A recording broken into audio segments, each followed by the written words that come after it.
All right, shalom, shalom. So, Brother Kachapala coming back at you with another lesson, giving all glory, honor, and praises to Yahweh, by Hashem, Yahweh Shai, by Hashem, Hakudash. Double honors to the apostles and elders of Great Millstone who rule and teach well. Peace, love, salutation to the 1144 first fruit. And the topic of the lesson is going to be centered around Josiah. All right, King Josiah, one of the kings of Israel. When you read about him in the book of Kings, also in the Chronicles, as you can see, I'm in Chronicles, the 34th chapter. All right. So really what we're going to look into here is was Josiah just disobedient, or was it all part of prophecy? We're going to answer both of those while going through this. All right.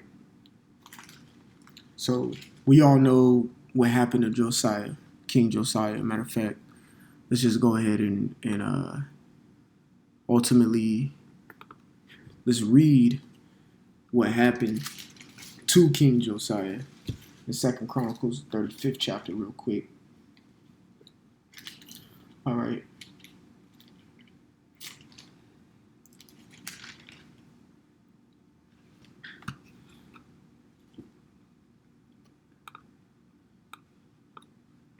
All right.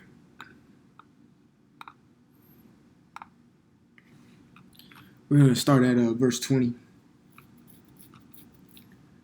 So this is 2 Chronicles chapter 35 and 20. It says, after all this, when Josiah had prepared the temple, Necho, king of Egypt, came up to fight against Carchemish, if I'm saying that correctly, by Euphrates.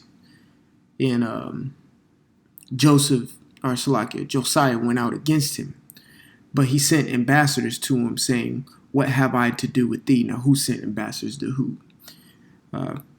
Pharaoh Necho sent ambassadors over to King Josiah to say, what have I to do with thee, thou king of Judah? Right. So what exactly are you doing in the way? You see, what exactly are you doing in the way of this battle? All right.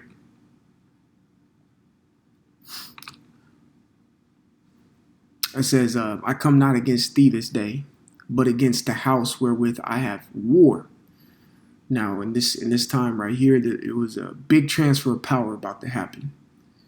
All right, so Pharaoh Necho was going out to fight the battle of Carchemish. I think that's how you say it, Carchemish. And that was the Assyrians leagued with the Egyptians to go fight against the Chaldeans, or the Neo-Babylonian Empire during that time, because the Neo-Babylonian Empire was pretty much at rise. All right, and just to give you a time frame of what's going on, right here what we're reading is during 609 BC. Okay, you can go look this up because we're about to read about the Battle of Megiddo. That was during 609 BC when this battle took place. All right, so it goes again. It says, I come not against thee this day, but against the house wherewith I have war. And the house that they have war against was Babylon, because the Assyrians were trying to fight against them, and they had made affinity with Egypt to do so as well. Now, ultimately, the result of the whole thing was the Babylonians took control, and literally that wiped out the Assyrians. They no more in existence after that. They quote unquote were extinct after the Babylonians got done with them. And Egypt was just put in a very low estate, but the Assyrians were no more. That's why you don't hear about them any further, the Assyrians, any further than the Chronicles. Really. All right, so continuing, it says, for the Most High commanded me to make haste. So he's telling him, for your power told me to do this. Forbear thee from meddling with the Most High, who is with me, that he destroy thee not. Exactly. This goes back to show you the Lord does what he wants and he deals with who he wants to deal with at a certain particular time. He put a spirit on Pharaoh Necho to go to war. This had to be done. Okay? This had to be done. This had to be done. All right?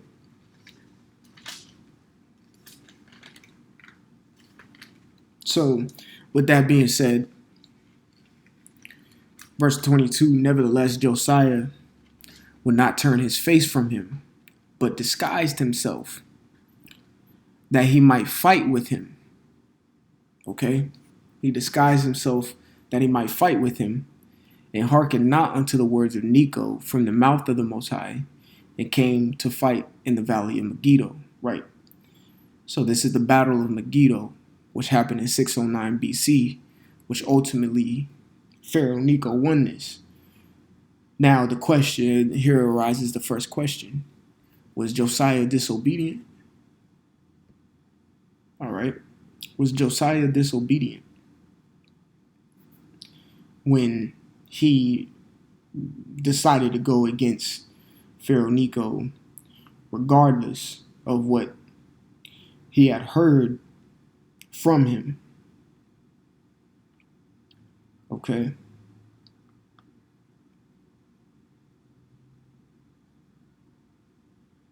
Salakia. Give me one moment.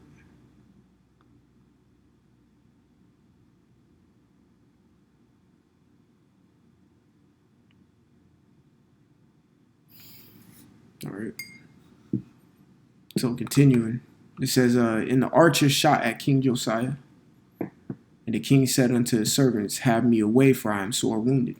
So he was shot with an arrow. Okay. His servants therefore took him out of the chariot and put him in the second chariot that he had, and they brought him into Jerusalem. He died and was buried in one of the sepulchres of his father. And all of Judah and Jerusalem mourned for Josiah, because Josiah was one of the most righteous kings, along with Hezekiah and a few other. All right, these were right. He was a righteous king. He had the biggest Passover. All right, he was a righteous dude. He was a righteous king. All right. Now, was he disobedient here? That's the question. Was he disobedient? And to answer that, yes. But was it part of prophecy? Was it part of prophecy? Yes. All right. Was King Josiah disobedient? No. Because when you read about him, he took down those high places that Israel was sacrificing to, that King Manasseh had set up. Okay? Even before King Manasseh. No, Salakia. So, Josiah wasn't after King Manasseh. He was after King Manasseh's son. Okay? He was after King Manasseh's son, who continued to do King Manasseh's, pretty much dealings. Let's go back to the 33rd chapter in Chronicles. Because King Manasseh, he ruled for 55 years. And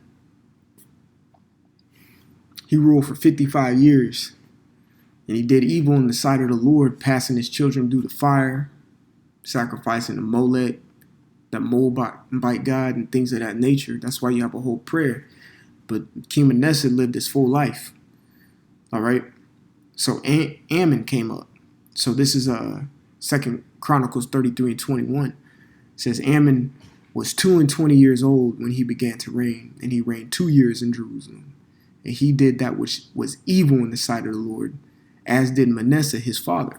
So of course Ammon is going to do the same thing as his father, because his father raised him to do these certain things. Remember, his father had Israel sinning for 55 years, thinking that this was the norm. All right. For Ammon sacrificed unto all the carved images which Manasseh his father had made, and served them, and humbled not himself before the Lord, as Manasseh his father had humbled himself. Because towards the end, Manasseh started realizing, damn, I'm going off. All right. And Ammon trespassed more and more. And his servants conspired against him and slew him in his own house. But the people of the land slew all them that had conspired against King Ammon. Correct, because you're not supposed to touch the Lord's anointed. You're still going off, even though he was going off. And the people of the land made Josiah, his son, king in his stead. Correct. So they made Josiah the king. Now, when he came about, he read the law to the people. He did the righteous thing. He took down all the, everything. He had the Passover, all of that. But when you get to Second Chronicles, the 35th chapter, it shows that he died in action. He was killed in action due to disobedient behavior. Now, was that just because he was just disobedient, or was it a part of the prophecy? All right. Because really, to answer, like I said, it's both yes and no. Okay? Because when you read about this man, he was a God-fearing man and did everything. As a matter of fact, I'll just read this. Sirach 34:1. Josiah was 8 years old when he began to reign, and he reigned in Jerusalem 130 years. So he ruled for 31 years. That's a good time to rule. And he did that which was right in the sight of the Lord, and walked in the ways of David his father, and declined neither to the right nor to the left. So that means he stayed on the straight path, man. Okay. Now let's just jump down to verse 23 real quick of this chapter, and prove to you that it was a part of prophecy why Josiah, died the way he did. Okay. It was a part of prophecy for him to be disobedient, because this man, like I said, when you read about it, he walked in the ways of David, his father, his forefather, King David. Now we read about David. David was a man after the Lord's heart. All right. That was a man who wanted to please the Lord. Yes, he had his shortcomings and went off in the flesh. But there had to be a reason for Josiah to die the way he did. Why would the Lord just clip a man for doing just right? You see, there had to be something that happened. Okay? So even so, Job, when you read about Job didn't perish, or he didn't pass away, or he didn't fall asleep, go to sleep with the fathers. He just went through some hell and got tried and refined. But the Lord didn't take him away, but he just went through something. And he still kept his integrity. But he didn't die in a certain, of course, probably of old age. But he didn't die the way King Josiah did. And King Josiah was a righteous individual. So going down to verse 23, it says, because King Josiah had sent Hilkiah over to a prophetess who was the wife of Shalom, which was also if I'm not mistaken, matter of fact, I'll read it here in 22, and Hilkiah and they that the king had appointed went to Huldah, the prophetess, the wife of Shalom, the son of Tikvath, the son of Hasra, keeper of the wardrobe. Now she dwelt in Jerusalem in the college, and they spake to her to that effect. Right.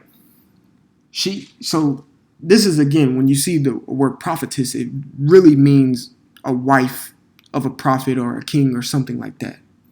She wasn't really, because a prophet is a man's lot. Okay. If I'm not mistaken, Shalom was one of the kings of Israel at a point. All right. In verse 23, it says, and she answered them, thus saith the Lord power of Israel, tell ye the man that sent you to me. So pretty much tell King Josiah, I'm telling you this. Thus saith the Lord, behold, I will bring evil upon this place and upon the inhabitants thereof. Now, this kind of is resemblant to the book of Micah, okay? Because this is for a different topic, but I want to bring a point home. When you read the first chapter of the book of Micah, and Micah took place around like 740 BC, same time as Isaiah, and even some scholars and biblical historians say that Micah actually saw Isaiah preaching, and they call Micah the sister book, quote unquote, the sister book of Isaiah. All right, because they speak in the same poetic type, manner.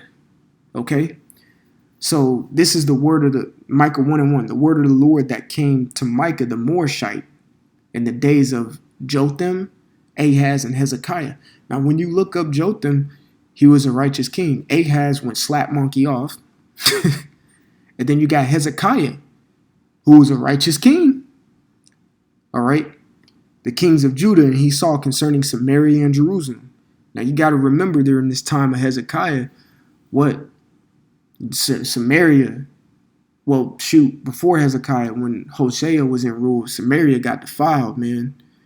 And Samaria, you got Jerusalem and Samaria. Samaria was like the northern kingdom, quote unquote, capital. And you had Jerusalem as a southern kingdom capital. Now Samaria got ran through by the Assyrians.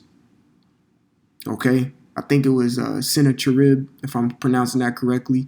When ultimately, when Hezekiah got into rule, he's talking shit. You read that whole account with Reb Shekah, if I'm not mistaken.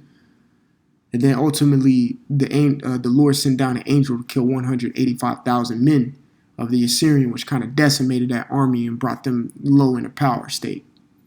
Okay? But when you read Micah, so I'm going to read Micah 1 and 2 real quick. Hear all ye people, hearken, O earth, and all therein is, and let the Lord be the witness against you, the Lord from his holy temple. For behold, the Lord cometh out of his place, and will come down and tread upon the high places of the earth. Now, Micah is saying these things during the time of a righteous king, Hezekiah. But why would he be preaching this? Even Isaiah, when you read in the Chronicles and in the Kings, spoke to Hezekiah in a manner that pretty much said the same thing. Because Hezekiah actually went to inquire to the prophet Isaiah at a point. And he told him these things. Yo, Israel gonna get jacked up by the Lord. But why during the time of a righteous king? You still had transgressions of Israel that happened all the way back then. Again, Ahaz, he was going smack monkey off. All right? Even when you read about King Josiah, he was a righteous king, but he went smack off, ended up getting him leprosy. All right? And they had to do what they had to do to him. You see? All right? Because he wasn't only the priest, of Aaron could be in that certain position that he was trying to be in. It's speaking about Josiah. There's transgressions that certain kings were doing that all of Israel has to pay for. It's the same thing King David. He tried to count the people and the Lord had to smite, sent the angel down to smite, and he had to hold the angel back from continuing to kill. These things have to be, you don't just do some shit and not get consequences for it. That's why the scriptures say just because, just paraphrasing loosely, something's not done speedily, doesn't mean it's not going to happen. Okay? Just because these 2/3 niggas out here having a wild fucking time doesn't mean they ain't nothing going to happen to them. Just because it ain't happened yesterday. You see? So going back, verse 24 again, thus saith the Lord, behold, I will bring evil upon this place and upon the inhabitants thereof. Right. Even all the curses that are written in the book, which they have read before the king of Judah. Right. In Deuteronomy 28. It was read because you could read the whole account to where Josiah opened the book of the law and read and read to these people. Okay? And read to these people. All right. So, let's see here. Salaki. Something I wanted to bring up Jotham to show that he was a righteous king, but he went off as well. I think it's in 2 Kings, the 15th chapter. Let me see if I can pull it up real quick. Or 1 Kings. It might be 2 Kings. It might be 1 Kings. Let me try 1 Kings. Jeroboam.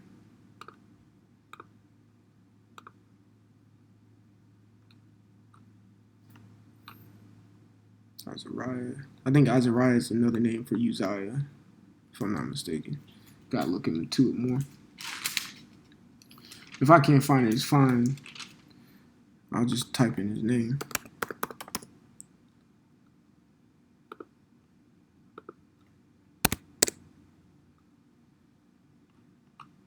Second Kings 15. I knew it was 15th chapter.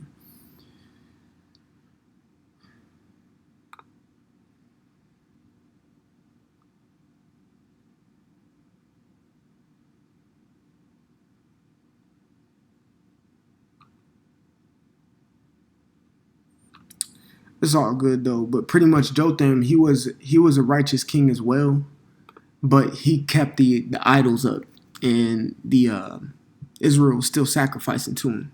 So that was where he went off, but these things had to happen. So it says, verse 25, because they have forsaken me and have burned incense unto other gods. Exactly what I was saying. All right. That they might provoke me to anger with all the works of their hands. You see, the Lord is telling Josiah, yo, these things got to happen, bro. Therefore, my wrath shall be poured out upon this place and shall not be quenched. This is a prophecy. All right. So again, was King Josiah disobedient, or was it part of prophecy? Verse 26. And as for the king of Judah, all right. So now it's speaking directly to Huldah is speaking directly to, through the Spirit. Well, the Lord through Huldah is speaking to Josiah now. So sent you to inquire of the Lord, so shall ye say unto him, thus saith the Lord power of Israel concerning the words which thou hast heard, because thine heart was tender. Now he's telling these things.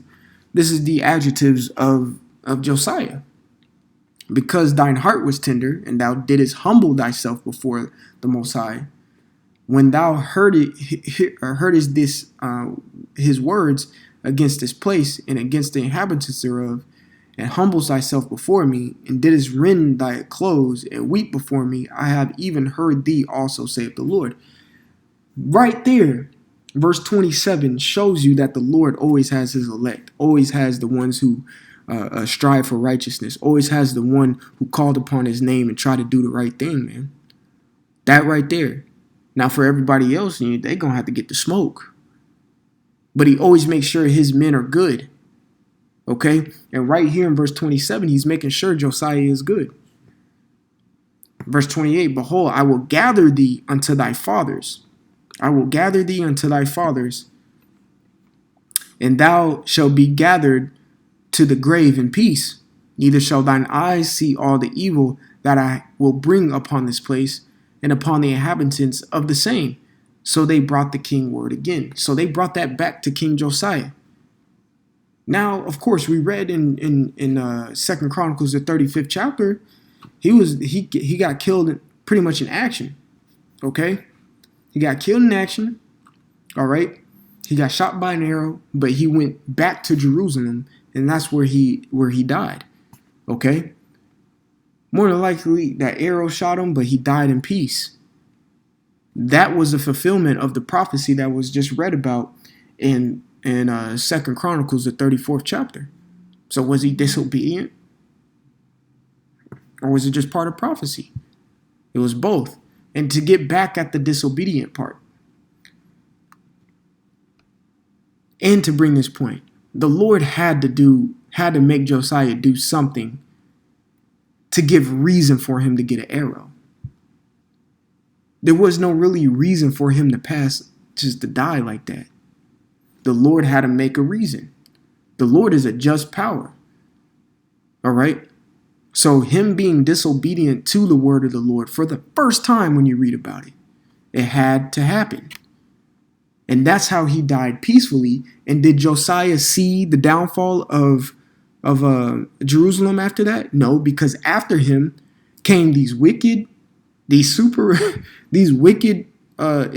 kings that ultimately got torn down when you read the whole chapter of Second Chronicles, the 36th chapter, which is one of my favorite books or chapters, because you can see the history of how everything went. Every king after him was wicked. And the Lord just started getting rid of them. Boom, boom, boom, boom, boom. All right. I think even when you get to 2 Chronicles, the 36th chapter, that's when you start reading Jeremiah, the 25th chapter. He's talking to these kings. Yo, bro, y'all better get y'all shit together. Next thing you know, the Babylonians take them to captivity and destroy the whole place. Okay. So going back to the point at hand, why just out of all of a sudden, why was he just disobedient? Okay, first let me get that word disobedient real quick. And I did want to look at this because going back down, you see Josiah right there. Then Jehoahaz, Jehoiakim, Jehoiachin, and Zedekiah. Zedekiah was the last one. And then the Babylonians just took it off. You see what I'm saying? All right. You see Jotham there. He did good. Ahaz did bad. This is a good chart right here. All right, which I may put this link in the description below. Y'all can look at this and ultimately see everything. All right, this is some good stuff here. But most of the kings of Israel, look at the northern tribe kings, man. All bad. Northern tribe was going slap monkey off, man. You see? But of course, you got the other kings before the split, which was King Solomon and David, who were good kings. But you can see after King Josiah, man, who ruled 31 years, it was nothing but just mayhem in Israel. And the Lord had to get rid of this. Had to get rid of him. So he put Deuteronomy 28 really started coming into play and put us back into captivity, man. That's why what we read in the 34th chapter spoke about those things in the law was going to start taking effect. It says, and even all the curses that are written in the book, which they have read before the king of Judah, these things started to take effect because Israel started they didn't listen. Okay, so yeah, his death was part of prophecy, and yes, he was disobedient, but let's go to 1 Kings, the 22nd chapter, real quick. Let's go on down to, let's see. Let's start at 19.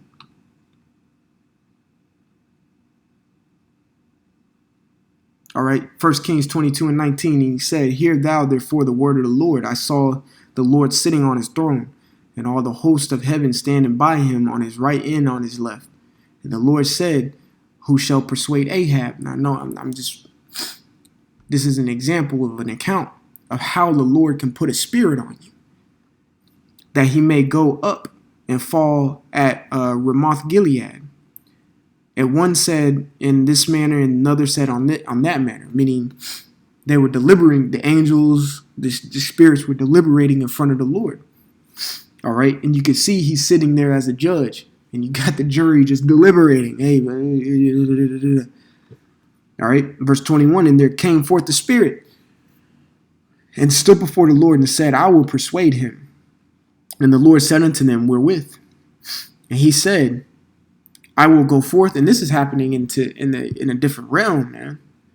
And I will go forth, and I will be a lying spirit in the mouth of all his prophets. And he said, thou shalt persuade him and prevail also, go forth and do so. The Lord puts a spirit on individuals to do certain things, to have certain things happen. He may need to get him out the way. Okay? So let's look at the word lying real quick in the Hebrew, very swiftly. And that word is shaquar. And it means a lie, deception. Let's just keep going though. Again, shaquar. It says to do or deal falsely. Now I wanted to get that word disobedient. All right, the word disobedient is neglecting or refusing to obey. Refractory, not submitting to the rules or regulations prescribed by authority. Now, the Lord had put a spirit of disobedience on Josiah. Why? Because it had to be done according to the prophecy. It had to. Again, we read about Josiah. This man was a righteous individual, a man who walked after his father, King David. Meaning he was all about Yahweh Shem Yahushai. But something had to be done for him to get judged the way he did. The Lord had to put that disobedient spirit on him because he knew there was no other. This dude wasn't going to go off. He wasn't. I have to make this happen because I have to punish the children of Israel. And I'm not having a righteous man see this thing. That's why it goes. That's why you bring it all the way. This may seem, but the Lord, he makes everything make sense. That's why you have this Isaiah 57:1 real quick. Isaiah 57:1. The righteous perisheth, no man lay it to heart. All right. Meaning that's twofold. If no man lay it to heart, meaning don't consider. And also, man, I'm confused of why he passed. And merciful men are taken away, none considering that the righteous is taken away from the evil to come. You see that? And guess what? Guess who's speaking here? Isaiah. Isaiah, was he not before King Josiah? That's prophecy. So yes, when you ask those two questions, did King Josiah die because of disobedience or because of prophecy? It was because of prophecy. It had to happen. Josiah lived Isaiah 57:1. That was a prophecy that came to pass. And when you read 2 Chronicles, the 34th chapter, it talks about, hey man, I got to take you out. You're not going to see, you're going to rest with your fathers so you don't see the evil that's going to come upon Israel. You're going to be at peace in paradise. And you're not going to see these things. Okay? Verse 2, he shall enter into peace. They shall rest in their beds, each one walking in his uprightness. You see? The Lord, and that's why I brought out 2 Kings, to do or deal falsely, that he put a disobedient, and you could say a lying spirit on King Josiah for him to get the judgment that he got, because he had to get out the way. The Lord had to get Josiah out the way. He was a righteous individual.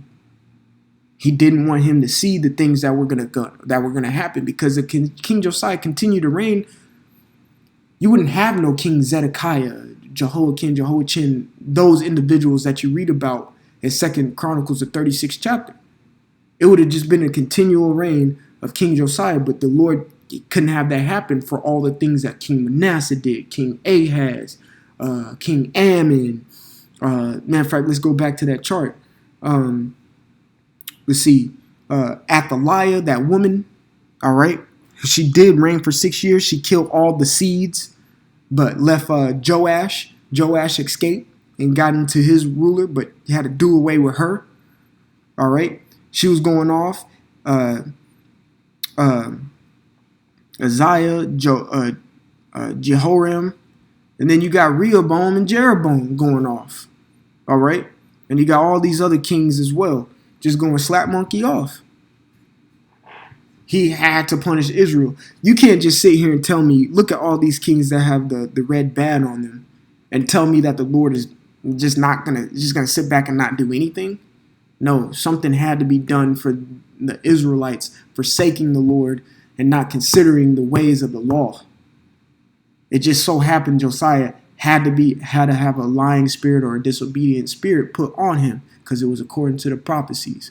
So to answer both of those questions to end this lesson off, did King Josiah die because of prophecy, or was he just blatantly or disobedient?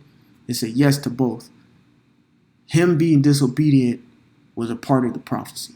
So yes, he was disobedient, but it was a part of the prophecy. So yes, it was because of prophecy as well. So Lord willing, this was edifying. I want to give all glory, honor, and praises to Yahweh, Ba'ashem, Yahweh Shai, Ba'ashem Achakadash. Double honors to the apostles and elders of Great Millstone who rule and teach well.